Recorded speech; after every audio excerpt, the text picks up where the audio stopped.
Hello dear student, welcome to physics नमा। आज के इस वीडियो में हम लोग JEE मेंस 2024 में फिजिक्स से आए क्वेश्चन को सॉल्व करेंगे और यह question law of motion chapter से लिया गया है। A light string passing over a smooth light fixed pulley connects two blocks of masses m1 and m2.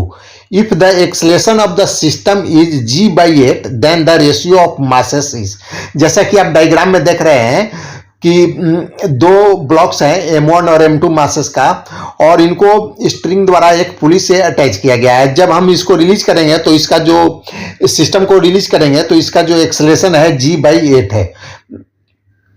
Since the pulley is ideal, smooth and massless, pulley ideal condition, हम पुली को consider करेंगे ideal, smooth और massless है। तो the tension in the string is the same on both side.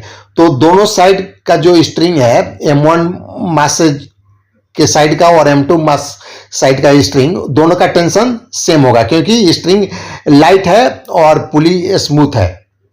When the system is released, the heavier mass moves downwards while the lighter one moves upwards.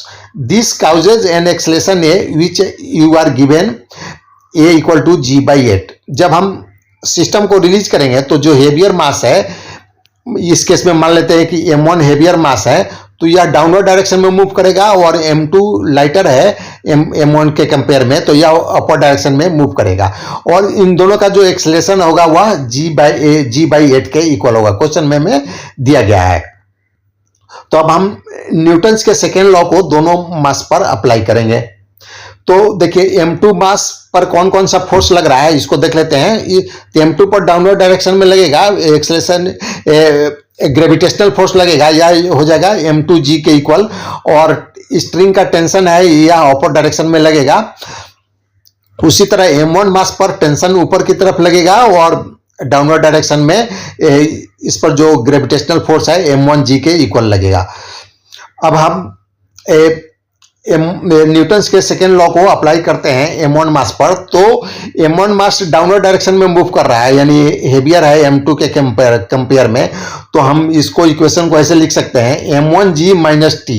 क्यों? क्योंकि m1g downward direction में है, move कर रहा है मास m1, तो m1g से t को माइनस करेंगे तो इसका जो एक्सेलरेशन है m1a, एक्सेलरेशन a कंसिडर किया है और यह इक्वल टू g/8 है। तो इस पर जो फोर्स लगेगा वो m1a यानी m1 g/8 के इक्वल लगेगा। तो m1g माइनस टी इक्वल हो जाएगा m1 g/8। उसी तरह सेकेंड मास पर भी हम न्यूटन्स के सेकेंड लॉ को अप्लाई करेंगे। तो इस केस में t माइनस m2g हो जाएगा इक्वल टू m2 g/8। और फ्रॉम द फर्स्ट इक्वेशन, अब t का वैल्यू निकालते हैं फर्स्ट इक्वेशन से, तो t इक्वल हो जाएगा m1g माइनस m1 g/8। और हम फर्दर इसको सिंप्लीफाई करेंगे तो t इक्वल हो जाएगा m1g को हम कॉमन ले लेते हैं, तो m1g 1 माइनस 1/8, तो t इक्वल हो जाएगा m1g 7/8। हमें एक t का वैल्यू मालूम चल गया और सेकेंड इक्वेशन से भी हम t का वैल्यू मालूम करते हैं। तो t इक्वल होगा m2g/8 प्लस m2g, और यहाँ पर हम m2g कॉमन ले लेंगे तो 1/8 प्लस 1 हो गया, और यहाँ से t का वैल्यू हो गया m2g 9/8। अब हमें t का दो वैल्यू मालूम चल गया। अब हम दोनों इक्वेशन, t का जो इक्वेशन है उसको इक्वल करेंगे।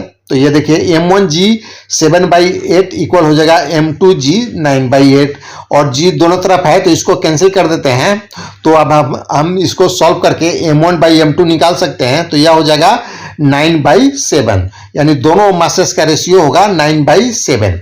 तो आज का यह वीडियो समाप्त हुआ। अगर आपको पसंद आए तो इसे लाइक करें, शेयर करें। Thanks for watching.